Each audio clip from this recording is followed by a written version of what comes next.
Olá, bom dia. Nós somos do Ministério Evangelho da Sabedoria. E hoje eu gostaria de falar uma palavra para vocês sobre a necessidade da sinceridade na prática da fé. Porque não adianta o ser humano dizer que acredita em Deus, que ama a Deus, se ele faz o oposto daquilo que Deus determina. Porque muitos são aqueles que se dizem cristãos, ou se dizem religiosos, ou se dizem pessoas que professam algum tipo de fé, mas eles fazem exatamente o que é oposto ao determinado por Deus pela justiça, pela retidão.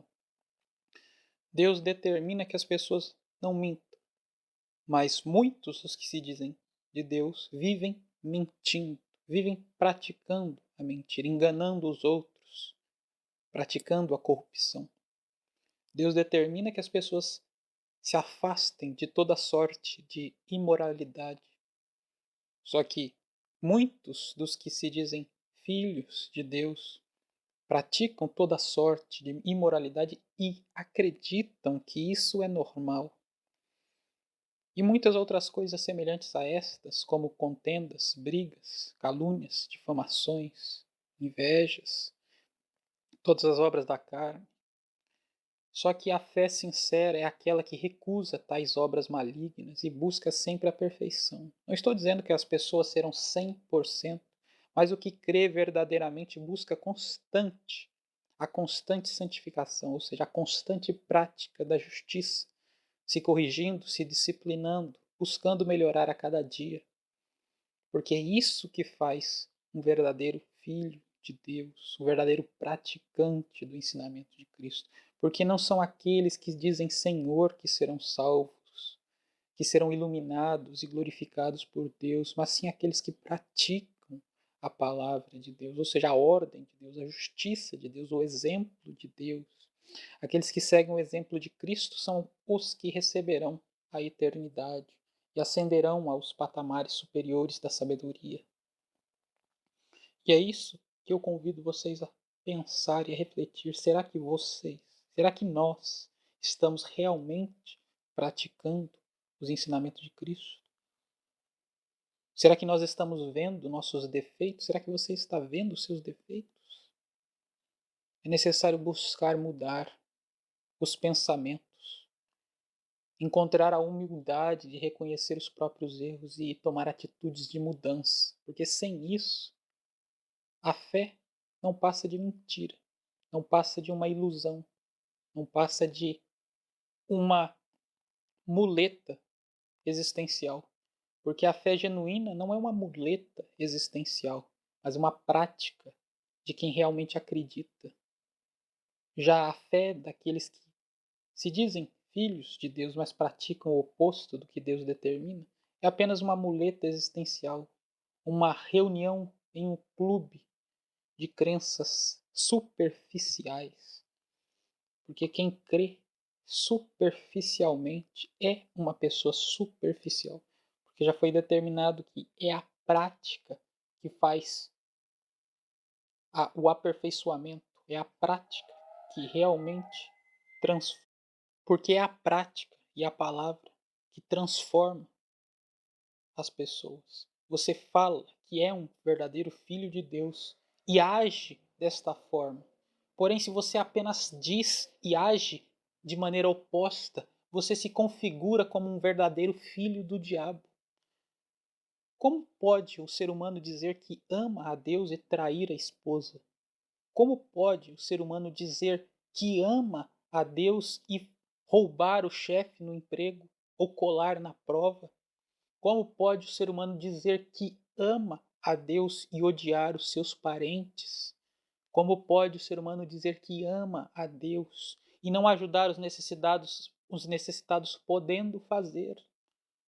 Como pode o ser humano dizer que ama a Deus se ele vive assistindo pornografias, agindo como um animal? Como pode o ser humano dizer que ama a Deus se ele não ama nem a si mesmo? Porque quem ama a si mesmo se preserva a si mesmo, mas se a pessoa não consegue nem preservar-se a si próprio, em retidão, em prática do bem, em racionalidade, certamente ela não ama a Deus. Ela se ilude, ela pensa que ama, porque se ela não consegue amar a si mesma, ela não ama a Deus de forma alguma. Por isso mesmo, pensem sobre isso. Será que vocês estão odiando a Deus? Porque quem não ama a si próprio, quem vive negligenciando a si próprio, não ama a Deus, odeia a Deus e odeia a si mesmo. Odeia a Deus toda vez que você pratica deliberadamente a ficar assistindo pornografias. Toda vez que você fica fazendo coisas de animais, toda vez que você fica mentindo, traindo a sua esposa, você está declarando o seu ódio a Deus. Você fala com seus lábios que o ama, você diz eu amo a Deus, eu amo Cristo, mas as suas ações dizem eu odeio a Deus e eu odeio a Cristo. Porque não é suas palavras que vão determinar se você ama verdadeiramente a Deus, mas suas atitudes. Será que você não odeia a Deus? Será que você não está odiando a Cristo? Odiando a Cristo no seu emprego? Odiando a Cristo na sua família, no seu casamento? Será que você não está odiando a Deus na sua escola, no seu trabalho? Será que a sua vida não é uma declaração de ódio à justiça, de ódio à verdade, de ódio à retidão? Porque é isso que a maioria está fazendo. Elas declaram o seu ódio ao Deus Altíssimo e ao Cristo Eterno por meio de obras. Suas palavras são doces, mas há guerra em seu coração. Em outras palavras, elas dizem coisas belas, coisas boas. Elas fingem, elas dissimulam e as suas ações se mostram abomináveis como elas são realmente. Porque tais pessoas que dissimulam, fingem, elas na verdade são pessoas abomináveis. Porque suas obras testificam a maldição que elas carregam dentro de si por escolha própria. Mas Cristo chama as pessoas ao arrependimento para que elas sejam livres, para que elas sejam sinceras em sua fé, na prática dos ensinamentos de Cristo, no amor real e concreto, e não ilusório de pensamento.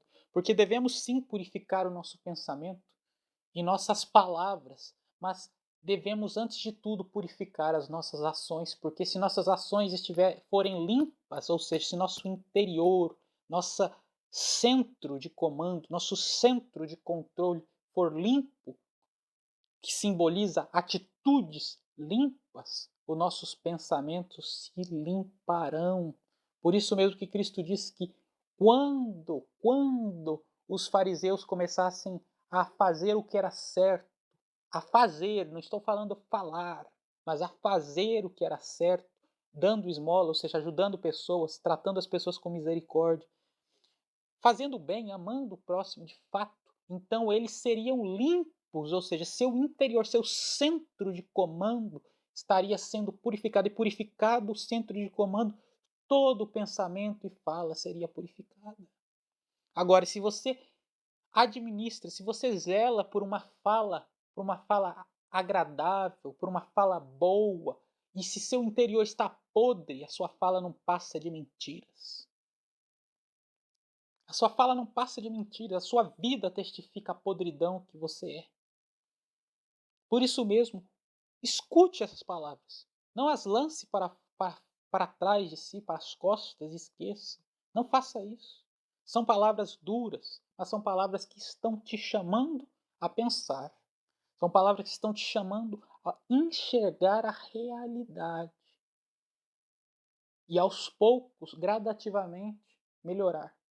Gradativamente excluir as coisas ruins, limpar a si mesmo e aos poucos poder ajudar os outros. E eu convido vocês a fazerem isso, a se limparem da imundícia e a praticarem o bem, para que assim Cristo resplandeça em vocês e vocês de fato estejam vivendo em Cristo e por Cristo e para Cristo, em Cristo e Cristo em vocês. Porque é isso que se trata o Evangelho. É disso que se trata todos os ensinamentos de Deus. tornar o homem perfeito. Porém, poucos querem a perfeição de Deus. Todos querem o poder de Deus, a capacidade miraculosa, a autoridade divina para controlar a natureza e os espíritos. Todos querem esse poder. E quem diz que não quer é mentiroso. Todos querem. Mas poucos querem o que há de mais importante nas características de Deus, que é a sua santidade. Você. E é exatamente isso que os seres humanos devem querer. Antes e acima de tudo, a santidade de Deus. Por isso, parem com esta fé mentirosa. Aqueles que têm a fé mentirosa, porque eu não estou falando para todos aqui. Estou falando para aqueles que têm uma fé mentirosa, que têm uma fé fundamentada na mentira e na dissimulação, no pecado, uma vida que no pecado sem nenhuma vontade de mudança. É para essas pessoas que eu estou falando. Vocês se arrependam, que vocês mudem, que vocês parem de usar a Deus para atingir propósitos. Porque desta forma vocês estarão condenando a si próprios e não alcançarão nada. Porque Deus não abençoa quem vive na mentira. Satanás te ilude em muitas coisas. Como ele iludiu Eva, ele disse: coma do fruto, coma do fruto. Comendo você será como Deus. Mas ele falou exatamente o oposto. Porque ao comer do fruto, Adão e Eva se afastaram de Deus e tornaram-se criaturas baixas. Infelizmente, porque caíram da divina perfeição. Eles eram como Deus antes de comerem o fruto. Perfeitos, sim. Perfeitos, porque o fruto trouxe a ignorância. Eles tinham a suprema sabedoria, uma vez que eles tinham contato direto com Deus a todo instante. Mas o fruto foi a desobediência. E desobedecendo, eles caíram da suprema sabedoria, de modo que eles se tornaram pecadores. E este pecado foi transmitido a todas as gerações. E Cristo deu a saída deste pecado. Cristo veio chamar as pessoas para que a sinceridade habitasse nelas e através desta sinceridade de fé, elas pudessem conhecer a Deus e ser iluminadas por Ele. E é isso que eu convido vocês ao arrependimento, a sinceridade, a prática do Evangelho eterno de Cristo. Prática no seu emprego, prática na sua família, prática nas suas atitudes diárias, nos seus estudos, na sua escola, na sua faculdade, na sua universidade, na sua pesquisa científica. Integridade, retidão, fé, justiça, amor, bondade, os atributos mais importantes de Deus. Porque o que faz de Deus, Deus não é apenas a sua onipotência, a sua onisciência, a sua onipresença, mas a sua justiça. O que faz Deus, Deus é o seu supremo amor, é a sua suprema retidão, a sua suprema santidade. Estes são os atributos centrais da pessoa divina, do caráter dele, e é isso que devemos buscar ter em nós. E foi esse o propósito do Evangelho. Fiquem na paz. Tenham coragem de pensar sobre as coisas de Deus, de fazer aquilo que Deus determina. Se inscrevam no canal. Apertem o sino para que vocês possam receber as notificações e compartilhem com o máximo de pessoas que vocês podem para que mais gente seja ajudada.